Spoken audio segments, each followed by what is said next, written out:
tuvo el PRO antes de llegar al gobierno nacional y bueno, después todo lo demás. Pero vamos a hablar hoy con Laura Alonso. Laurita, ¿cómo estás? Buen día. Rosario Agostini te saluda. ¿Cómo va? ¿Qué tal? ¿Cómo te va? Buen día. Gracias por llamarme. No, gracias a vos por aceptar hablar, como me dijiste, descongelarte. Me causaba mucha gracia ese concepto, esa palabra en realidad, descongelarte. ¿Por qué no hablas, Laura Alonso? ¿Por qué no estabas hablando? ¿Por qué no salías? ¿Qué pasó? Bueno, estoy escribiendo y Sí, salgo bastante en mis redes sociales, pero no tengo mucho para decir y sí, mucho para escribir y es lo que estoy haciendo, pero también me tomé unos meses y ahora la cuarentena lo alargó para reencontrarme con mi vida personal y familiar, porque fueron muchos años de servicio público donde las mujeres tenemos esta cosa que es entregar prácticamente tu vida, ¿no? claro. Y bueno, ¿Qué pasó? me tomé los meses del verano con cierta tranquilidad, se me vino encima la cuarentena como a todos, y nada, me dio ganas cuando me llamaste, esto no quiere decir que no estuvieran invitándome de otros medios de la Ciudad de Buenos Aires, pero cuando me llamaste me gustó la Sí. idea de hablar con vos, de hablar desde Jujuy, que me parece divino, creo que tienen paisajes más lindos que mirar por el balcón a la calle de cemento que yo estoy mirando en este momento.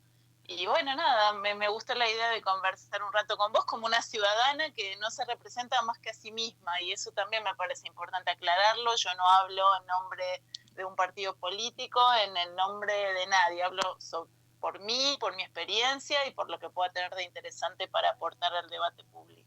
Ayer salió publicada una columna, un escrito tuyo en Infobaes, donde hablas del liderazgo femenino y masculino, digamos, en el marco de esta pandemia, de esta situación que está viviendo el mundo. Haces referencia a 7 premier o presidentes o primer ministros mujeres. La verdad es que a mí me pareció muy interesante la diferencia o si querés, la comparación entre cómo conducen las mujeres y cómo conducen los hombres, teniendo en cuenta, digamos, obviamente la cuestión de género. Pero, ¿sabés lo que lo que no descubrí en el entramado de ese escrito? Súper interesante, reitero, es que hay mujeres también que llevan adelante una forma de ejercicio del poder muy masculina. Digo, Uh-huh. pongo el ejemplo de Cristina Fernández de Kirchner. Digamos, Cristina Fernández de Kirchner conduce el poder, digamos, con todas las estrategias que conduce un hombre y con mucha más, y es mucho más implacable incluso. ¿Te parece? Mira, yo no quiero referirme a ella porque no quiero generar Está ninguna bien, pero hablemos confrontación. La del columna tipo. claro, la opinión está escrita sobre la base de lo que hoy están mostrando las mujeres jefas de Estado que son novedad en el mundo, porque están liderando con cualidades femeninas una crisis sanitaria, política, social y económica inédita, y Sí, porque le están poniendo están poniendo esa cuota femenina al liderazgo. ¿Qué quiero sí, decir con esto? Y vos lo marcaste bien. No tiene que ver con la cuestión biológica, si sos varón o si sos mujer, sino con cualidades femeninas o masculinas en el ejercicio del liderazgo.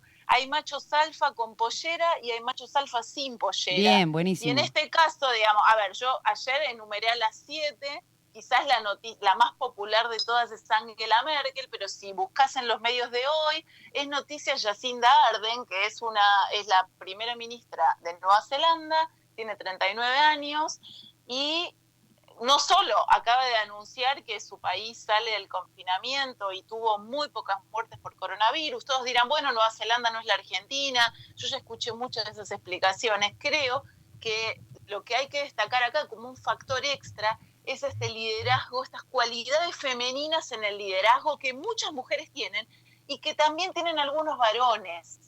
Entonces me parece que es lo interesante, por ahí no quedó muy claro. No es una lucha entre varones y No, mujeres, no, sino perdón, en perdón. determinadas cualidades femeninas que Sí. le agregan un condimento extra al liderazgo público, al liderazgo social. etcétera.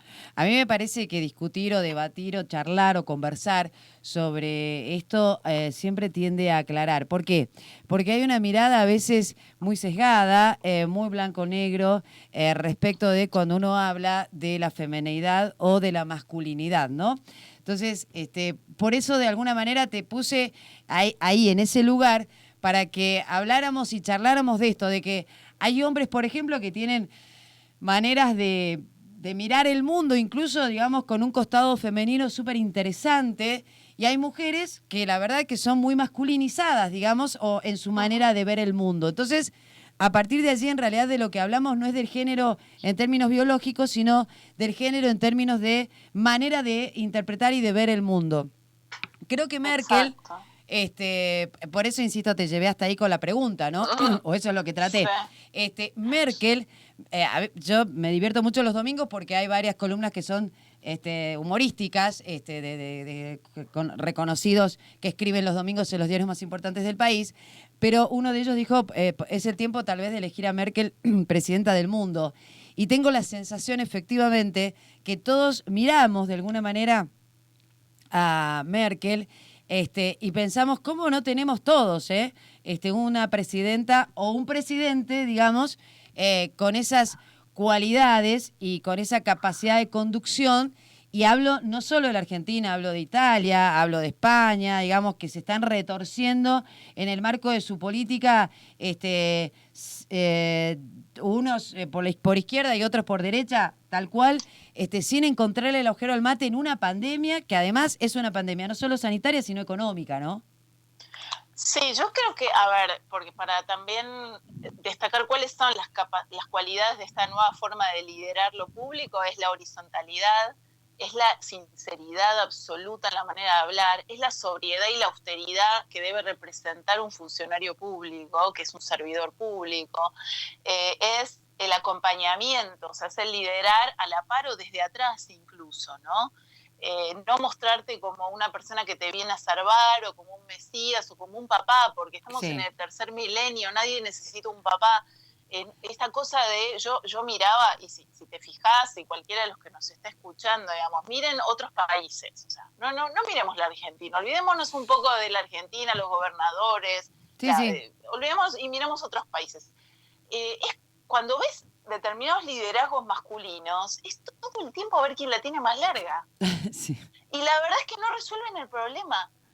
O sea, y te dejan con un desconcierto y con una sensación de desconfianza e incluso de que te aumenta el nivel de incertidumbre que ya es alto para la vida de cualquier persona y familia que nos esté escuchando, porque tiene hoy la carencia económica seguramente, no sabe qué va a pasar con su trabajo si es que lo tiene, o con su changuita, no sabe lo que va a pasar con su comercio, no sabe lo que va a pasar con su vida de la semana que viene, si sus chicos van a volver a la escuela, qué pasa si con un familiar mayor se enferma, va a haber camas suficientes o no. Entonces hay una diferencia en estos liderazgos. Yo de verdad quiero resaltarlo porque yo creo que hay 3 o 4 puntos que nos van a acercar más al tercer milenio y nos van a, digamos, si los empezamos a mirar. Sí. Uno es esta forma distinta de liderar.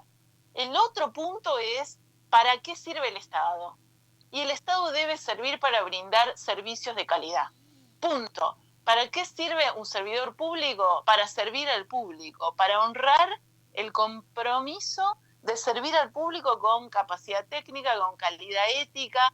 Y también hay otro tercer punto, creo que está en cuestionamiento y que va a ser son todos temas los que estoy planteando que van a ser muy atacados, que es cómo reversionamos un nuevo multilateralismo y la cooperación internacional en el tercer milenio, porque efectivamente todos sabemos que funcionaron muy bien organizaciones como Naciones Unidas o la Organización Mundial de la Salud en la segunda mitad del siglo XX, pero se han vuelto burocracias muy pesadas que perdieron agilidad y capacidad de respuesta, y yo creo que las necesitamos en el tercer milenio porque son garantes de paz, porque son garantes de coordinación entre los países, pero que tienen que sufrir algunas reformas importantes para ser más ágiles y estar a la altura de las circunstancias. No puede ser que Apple, Google y Amazon sean más ágiles que la Organización Mundial de la Salud. ¿Se entiende lo que digo? Tenemos que trabajar para que la cooperación multilateral entre los países esté al servicio de las personas que habitamos el planeta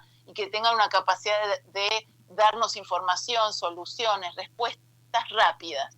Y con respecto a los estados nacionales, necesitamos estados que también den respuesta. O sea, donde está funcionando mejor, y esto no es ideológico, esta no es una discusión ideológica, donde está funcionando mejor las respuestas frente a la pandemia es en aquellos países donde hay un liderazgo que entiende el tercer milenio, o sea, que es un liderazgo horizontal, que es un liderazgo abierto, que es un liderazgo empático, que se pone a la par de los ciudadanos, no encima, que no le da lecciones a nadie, sino que trata de comprender, de acompañar, de dar información verdadera, no generar conflicto donde ya existe la desinformación o Pero la a ver, para, incertidumbre. Laura, tengo la sensación de que me estás hablando de Noruega o de No, porque no, porque en Chile, porque en Uruguay, digo, sí, miremos también en los países de alrededor y después ves Brasil es un desastre y también, sí, hay que decirlo, Brasil es un desastre. Perú me parece que está un poco más ordenado y más a la altura de estas necesidades, ¿no? lo que pasa es que yo lo que siento, y ahí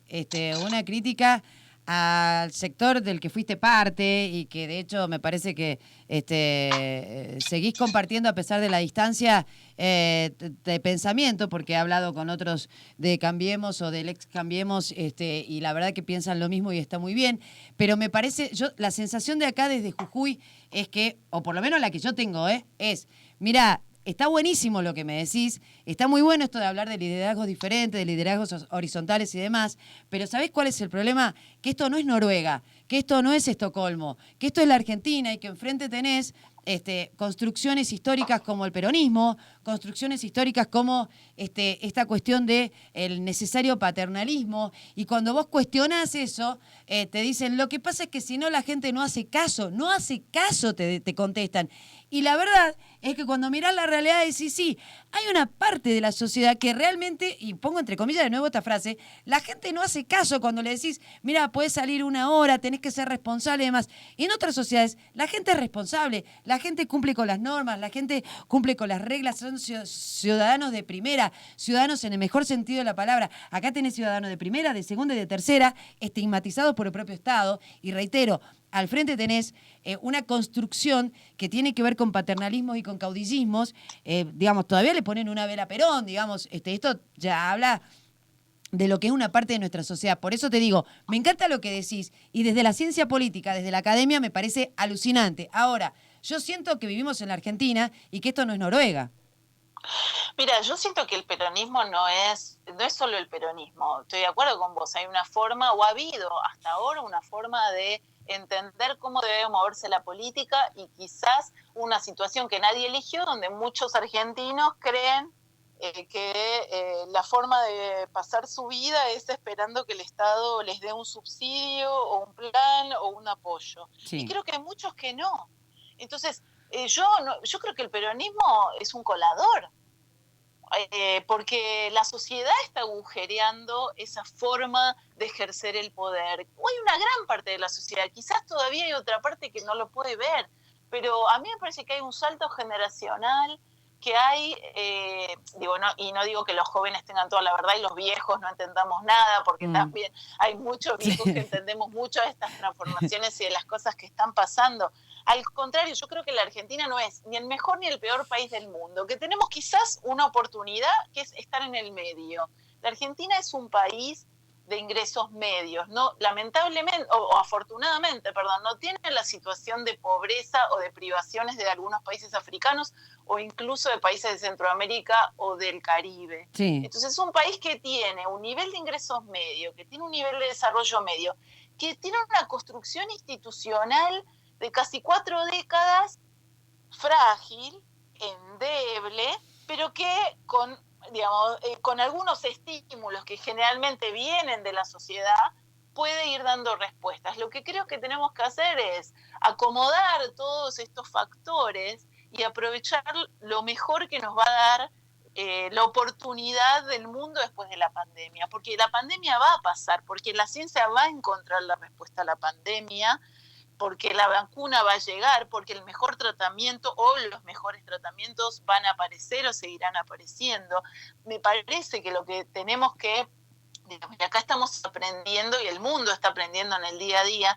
Me parece que lo que tenemos que ir pensando es cómo aprovechamos la oportunidad en vez de verlo como un desastre y esto es catastrófico. Digo, yo también podría traerte acá el discurso catastrófico. Sí. Digo, bueno, no, a ver, salgamos hoy un poco del discurso de la catástrofe, que en general es el que nos viene más fácil a todos, Sí. porque tenemos una como formación, no sé si es por la cultura católica, pero tenemos como una formación hacia el desastre, ¿no? Hacia la catástrofe. Bueno, demos la vuelta. A ver, después de que haya pasado esta pandemia, ¿qué nos queda? ¿Qué tenemos que aprender? ¿Cómo nos ubicamos en el mundo? Entonces, nos ubicamos en el mundo cerrándonos y diciéndole chavo al Mercosur, no me parece una buena idea, porque justamente lo que viene es una sociedad global, desde mi punto de vista, que va a estar muy atacada, pero que va a resistir a esos ataques, cooperando cada vez más y más. O sea, yo sí creo que hay, y va a haber actores, porque no soy una persona ingenua, actores políticos y económicos en la Argentina y en el mundo, que van a tratar de atacar como lo vienen haciendo, pero con el argumento de la pandemia, la cooperación internacional, la globalización, la democracia, las libertades que hoy tenemos un poquito suspendidas por la situación pandémica, pero creo que justamente los que defendemos todos estos valores somos los que tenemos que encontrar las respuestas más creativas frente a esos ataques. Y a mí me parece, por lo que vengo leyendo, algunos hablan a nivel global del test de gobernanza, muchos dicen las democracias pueden estar en crisis, sí. Otros también dicen, cuidado, los autoritarismos en el mundo también están en crisis, porque regímenes tan autoritarios como el de China no le han dado respuestas a la población china, porque otros autoritarismos también venían siendo cuestionados y van a ser cuestionados. Entonces acá me parece que hay un montón de cosas en la... Te interrumpo un segundo. A lo mejor lo que está cuestionado no es el sistema de gobierno en sí mismo, sino... la capacidad de respuesta. Los gobiernos, claro. Claro. Bueno, es que eso es lo que están diciendo algunos especialistas. Antes de hablar democracia sí, autoritarismo no, autoritarismo sí, autoritarismo no, parémonos un escalón más abajo. Y lo que la ciudadanía global demanda, y no hablemos del régimen político, es que el Estado, ya sea gobernado por un autoritarismo o gobernado por una democracia, claro, le dé respuestas. Tal cual. Y lo que está empezando a fallar, tanto en los autoritarismos como en las democracias, es la capacidad de respuesta de los estados. Entonces, ¿qué hacemos? ¿Tiramos los estados a la basura? No los tiramos a la basura, los reformulamos. En ese proceso, y acordate que acá la pandemia congeló las protestas sociales, que el año pasado fue uno de los años de mayor conflictividad social en el mundo a nivel global, en todos los países, sí. En democracias y en autoritarismo. Hoy está congelado por la pandemia, sí. Pero lo que hay es una hipersensibilidad de la ciudadanía global a demandar cosas que ni los autoritarismos ni las democracias le estaban brindando, que eran servicios públicos de calidad, buena educación, buena infraestructura, no subsidio, buenas reglas, acceso a la justicia, una justicia ágil, trámites digitales, no trámites en papel. Pero todas estas cosas los está planteando la sociedad global, y yo creo, y siempre lo he dicho y lo sostengo una vez más, que las sociedades siempre están adelantadas a sus liderazgos. Entonces, hoy hay que escuchar más lo que las sociedades están hablando, lo que se está diciendo en las casas, lo que se manifiesta en las redes sociales, que lo que puede estar diciendo un señor en televisión por cadena nacional o casi cadena nacional. Porque lo que pasa en 3, 4, 5 años es lo que hoy se está conversando en las casas o en las reuniones familiares de Zoom o entre amigos. Claro, lo que pasa es que la construcción del sentido en términos de sociedad se hace en la sociedad misma, ¿no? A través de los liderazgos. Pero bueno, también es muy difícil que quienes conducen puedan comprender esto. Yo pongo más la parte crítica y política en esta conversación, porque nada, porque me sale, porque soy una tana así calentona, entonces nada, me sale la tanada. Pero digo, es muy difícil que estos personajes que nos gobiernan o que conducen los gobiernos, puedan comprender el reclamo, entre comillas, de la sociedad. ¿Por qué? Porque entonces se tiene que asumir que durante años el Estado ha sido ineficiente, los recursos de la gente han ido a parar a los bolsos de López o de Milagro Sala, y que hoy tenemos el problema que tenemos porque en realidad la plata de los contribuyentes fue a parar a donde no correspondía. Entonces, de repente una pandemia nos pone blanco sobre negro, nos muestra tal como somos y nos dice qué estado tenemos. Sí, yo quisiera decir estados, porque en la Argentina tenés el Estado Nacional, tenés 24, o sea, las provincias, la Ciudad Autónoma de Buenos Aires, y tenés 2.000 municipios con sus pequeños estados tal también, cual, ¿no? Tal cual, sí, Entonces, sí.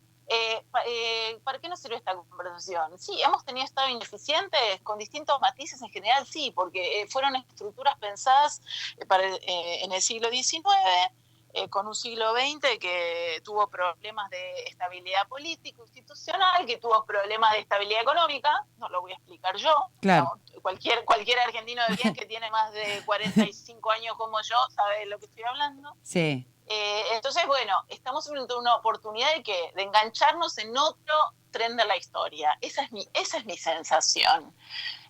Si la política se da cuenta antes que la gente, yo creo que no. Creo que las personas nos estamos... Digo, lo hablo como ciudadana, repito, yo no estoy hablando en nombre, en representación de ningún partido, de ninguna ONG, de nadie. O sea, lo digo sobre la base de mi experiencia, de lo que leo, de lo que he vivido y de lo que veo y de lo que vengo conversando con un montón de gente, también a través de Zoom. Y hoy, digo, hace 3 días estuve en una conferencia en Zoom con alguien que contaba lo que está pasando con la democracia en Uganda, otra persona de Guatemala y otra persona sentada en la Universidad de Stanford diciendo no sabemos cómo van a ser las elecciones presidenciales en Estados Unidos en noviembre. Claro. O sea que fíjate el nivel de criticidad que ha puesto esta pandemia al mundo. Entonces lo que viene ahí es una oportunidad para la Argentina, donde la sociedad cuando demanda, mira, yo quiero decirte, Rosario, que yo he visto en los últimos 10 días varias marchas y contramarchas en los actores de la política. Sí, tal cual. No son impermeables a la reacción de la sociedad, porque así como decimos, bueno, no se puede gobernar por encuestas,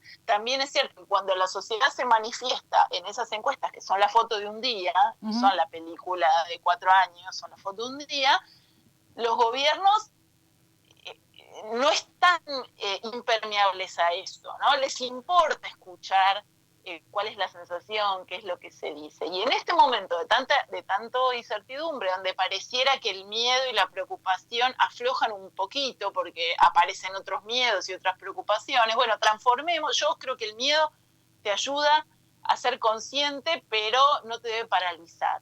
Claro, debe hay ponerte una en acción. situación. Entonces, pongámonos en acción, digamos. Yo también estoy viviendo una situación quizás muy parecida a la de muchos argentinos, no sé. O sea, yo en este momento soy una desempleada, soy una persona independiente desempleada. Bueno, ¿cuál va a ser mi futuro en 2 meses? O en 2 semanas? ¿Qué estoy pensando? ¿Cómo va a ser mi trabajo? ¿Voy a hacer trabajo a distancia? ¿Voy a trabajar para otros países? ¿Puedo hacerlo? ¿No puedo hacerlo? Otras personas que tienen una peluquería chiquita, ¿no? Su localcito, bueno, estarán pensando, ¿y cómo voy a hacer para atender? ¿De qué manera?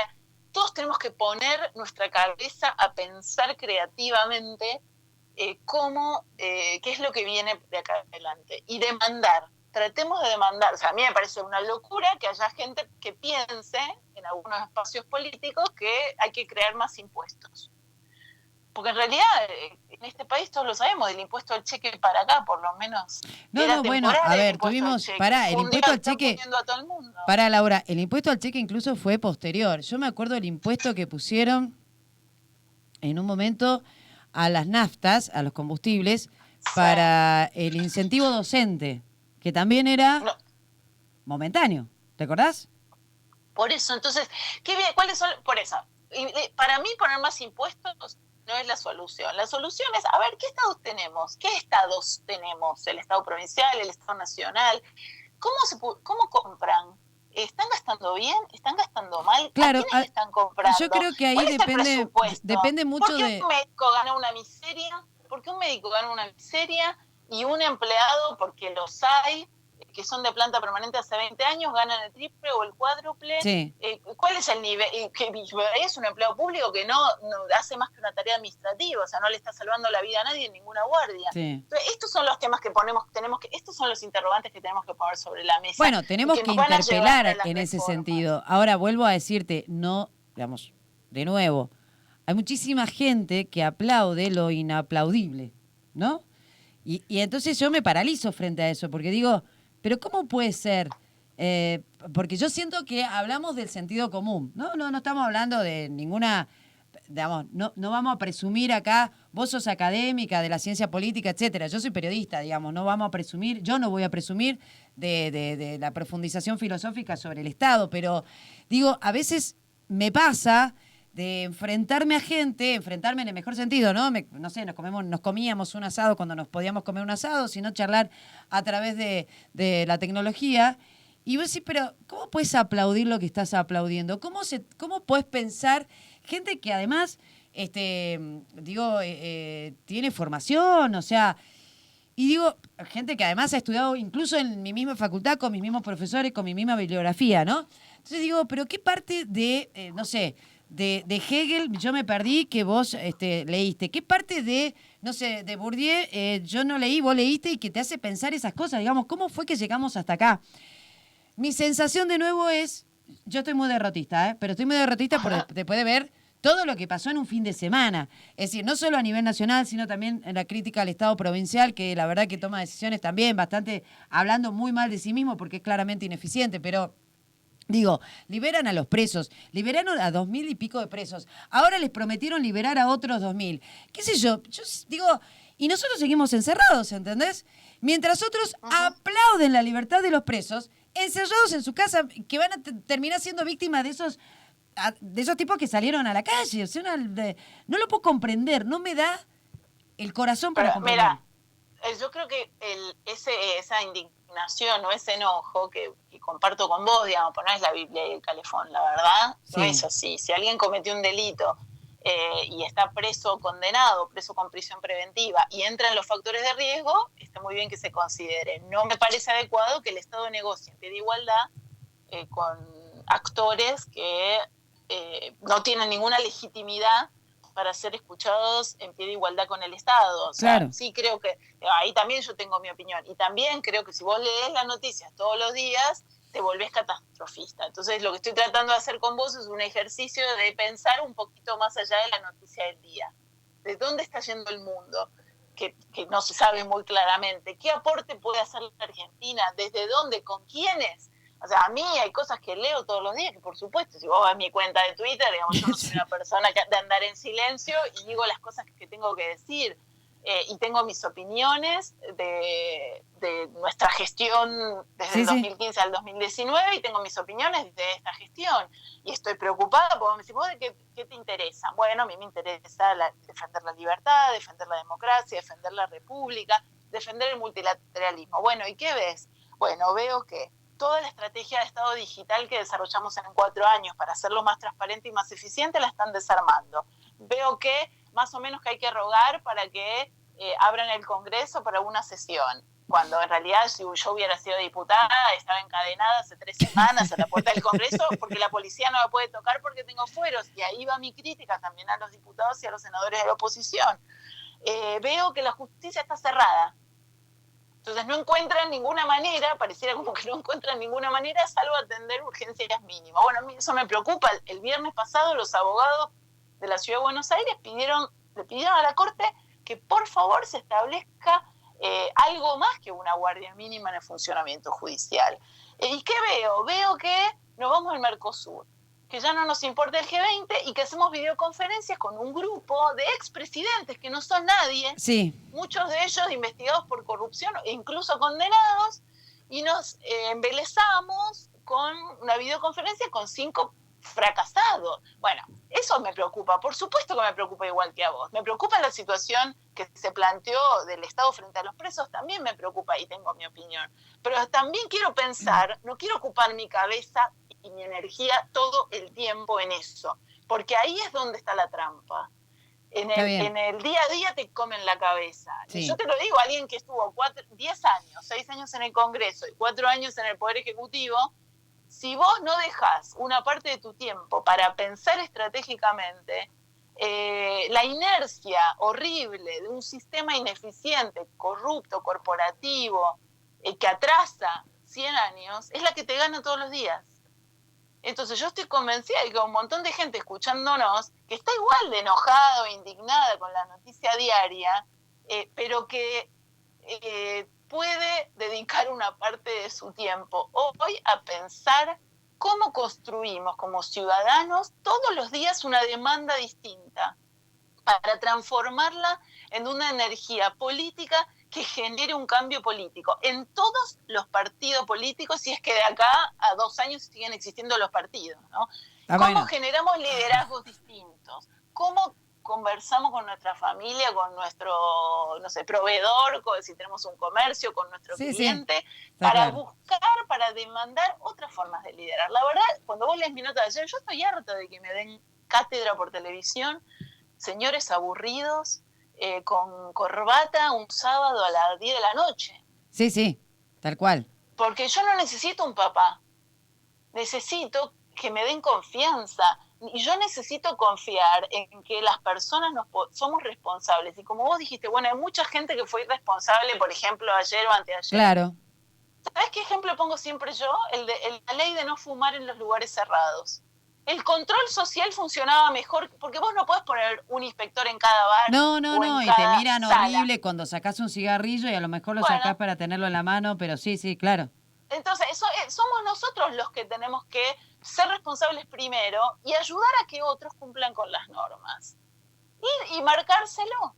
Y es así como se va a construir una sociedad más ordenada, y también como vamos a generar liderazgos que nos rindan cuentas a nosotros los ciudadanos, que somos los verdaderos dueños del poder, porque somos los que votamos, somos los que aportamos y contribuimos con nuestros impuestos, somos los que definimos el destino del país. Las personas que ocupan los cargos públicos somos circunstancias. Yo fui una circunstancia en el Congreso, fui una circunstancia en la Oficina Anticorrupción. Bueno, pero eso lo entendés vos.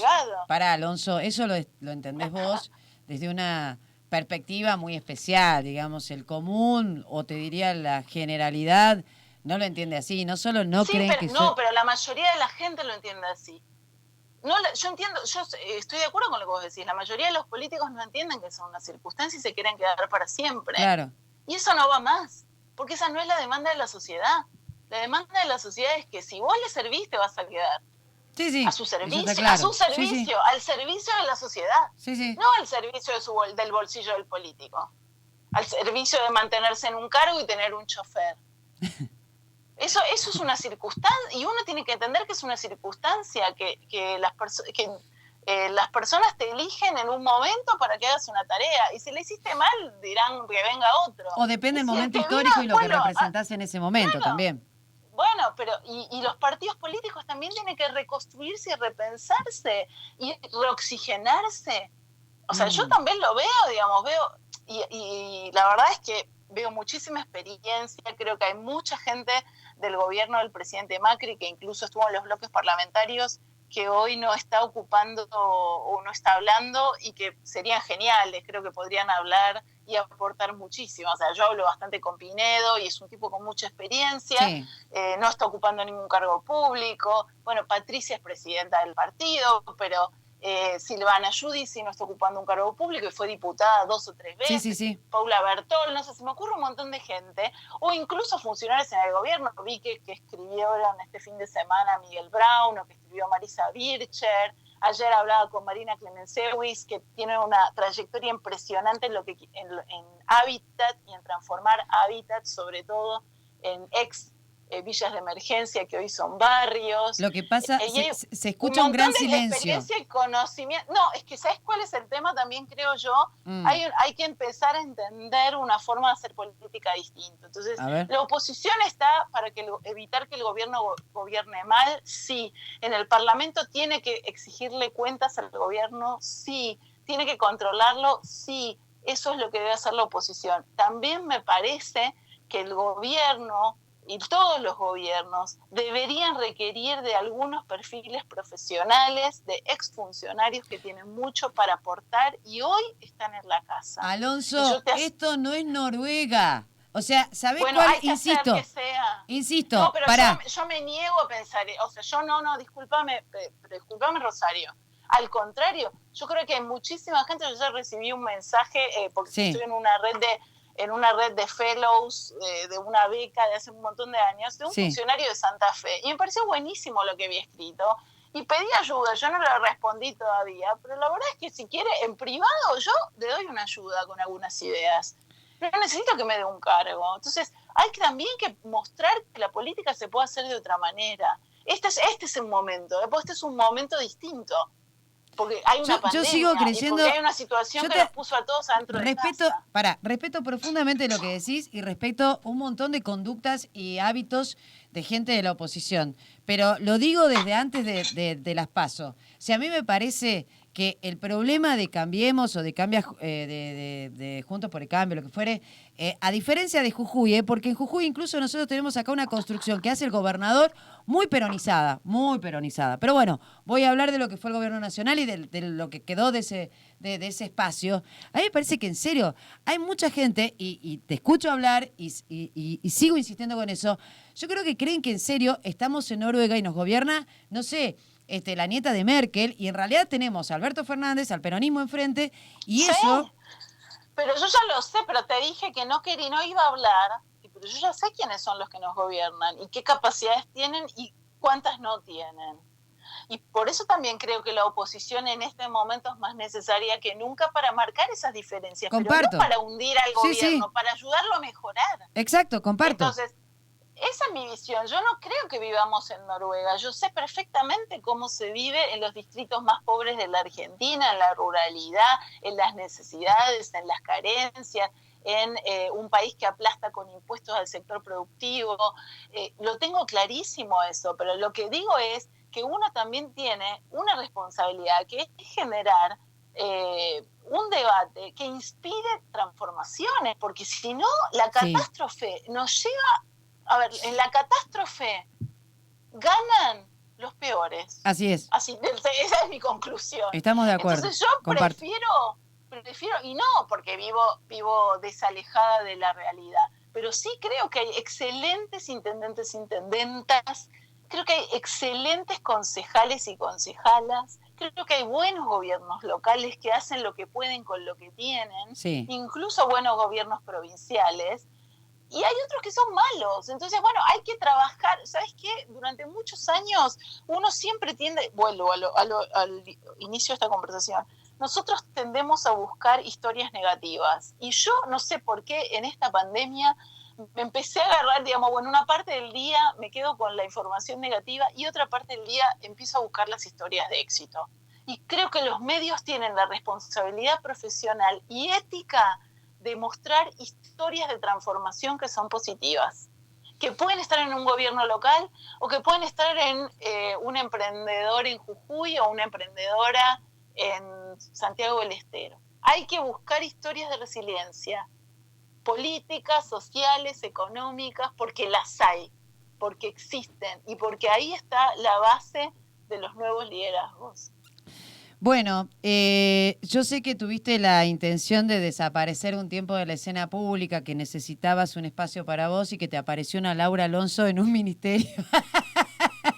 Sí. Pero ya existía, se hizo famosa justo con lo del Fideo Gates. Me encantó eso.